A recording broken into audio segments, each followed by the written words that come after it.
What's going on, everyone? Welcome back to my channel. To coincide with the release of F9, the Fast Saga, I want to do another actor-centered ranking video, this time discussing my top 5 favorite movies starring or featuring Charlize Theron. So before I begin, let me know in the comments what your favorite Charlize Theron movies are. As always, this is just my list, not a definitive ranking, and this will also only be focused on films where Theron's either in a starring or supporting role. Cameo appearances will not count. Also, make sure to hit that thumbs up button if you like these videos, as it helps me out immensely by getting my channel out there. And if you're new here, I hope you consider hitting that subscribe button for more movie-related content on a near-daily basis. Well, let's not waste any more time, and let's get to the list. At number 5 is Young Adult, which stars Theron in what's quite possibly her most unlikable role to date, as an author who's obsessed with trying to get back with her high school boyfriend and attempts to ruin his marriage. Now, I know not everyone's the biggest fan of this one, and for this reason to be exact, and I totally get it, because that was my biggest criticism for the film, and unlikable protagonists were a reason alone why I would flat out dislike other movies. However, I do appreciate what this film was going for, which is a character study that tackles moving on with your life and what it's like to feel mentally stuck in the past. So despite some moments of pure cringe due to the antics by Theron's Mavis Gray, I thought the film did a great job of handling this. On top of that, Diablo Cody's script is as sharp as ever, and the film's pretty consistently funny. And while Theron clearly had a lot of fun with the role,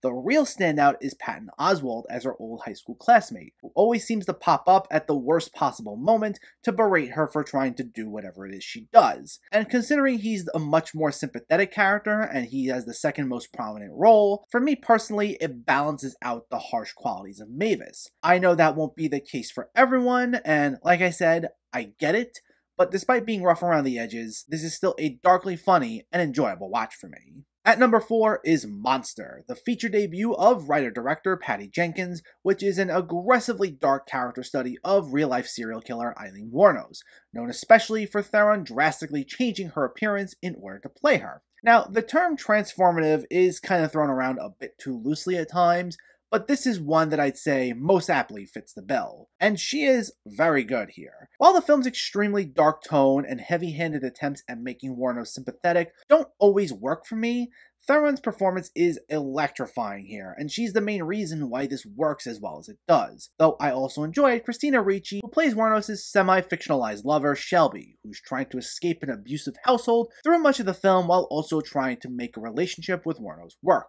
Out of everything on here, this is probably the film I've seen the most amount of times, and despite the brutal subject matter, it holds up well each and every time. At number 3 is Kubo and the Two Strings, a fantasy adventure film from the stop-motion animation studio Laika, which has become one of my favorite animation companies in the last few years. The film mixes elements like witchcraft, curses, a talking monkey, a samurai beetle, and many other fantastical elements with a heartfelt story about family and honoring the legacy of those who came before us. Game of Thrones' Art Parkinson voices Kubo, though he's accompanied on his jury by Theron, along with Matthew McConaughey as the talking monkey and beetle respectively. And I liked how the film manages to play a little into that typical clashing personalities trope among these three characters to give us some fun banter, but it also doesn't dedicate like half the film's runtime to them arguing, and instead keeps things moving forward while never losing sight of its solid character development. As with Laika's other films, it's absolutely beautiful to look at, with such care given to settings like the town or the lakeside, and while it isn't a comedy,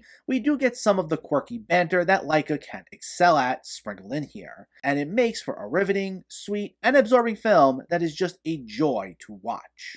At number 2 is Tully, Theron's second collaboration with Jason Reitman, which also acts as something of a return to form for the director after a couple of movies that weren't so positively received. This time, Theron plays a considerably much more likable character than Mavis Gray in Young Adult. Here as an exhausted mother who hires a night nanny, that being the title character played by Mackenzie Davis, to help her watch over her kids. With this also being scripted by Diablo Cody, it hits some similar themes to Young Adult, though has a more mature approach here. Both films focus on the contrast between one's youthful days and their struggles dealing with adulthood. Though unlike Young Adult, where our main character is stuck in the past, here we look at someone who's in the thick of it with motherhood, and the addition of the much younger Tully offers a fresh new perspective on how to approach dealing with everything. While it's a dramedy like most of Reitman's other films, I'd say this isn't quite as funny as his first 3 movies, or even Young Adult for that matter. But what it lacks in laughs, it makes up for in heart and an incredibly sweet tone, touching upon poignant themes that many will find to be relatable. which gives it endless rewatch value.